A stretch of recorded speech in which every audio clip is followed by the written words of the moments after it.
Hai semuanya, saya Tung Tung Tung. Terima kasih untuk kalian yang sudah membuat kayu aneh ini dikenal banyak orang.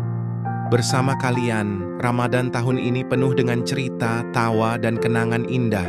Tapi, di setiap cerita pasti ada akhirnya. Saya sangat senang sekali membangunkan kalian sahur. Hari ini, saya ingin berpamit ya.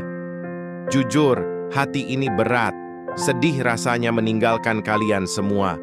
Namun inilah jalan yang harus saya tempuh. Terima kasih untuk setiap momen yang kalian berikan.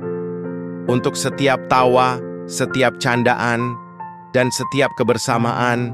Semoga kita bisa bertemu lagi di Ramadan tahun depan, di bawah cahaya lampu pos ronda, di malam yang penuh kehangatan. Sampai jumpa lagi teman-teman di Ramadan tahun depan. Tung Tung Tung pamit.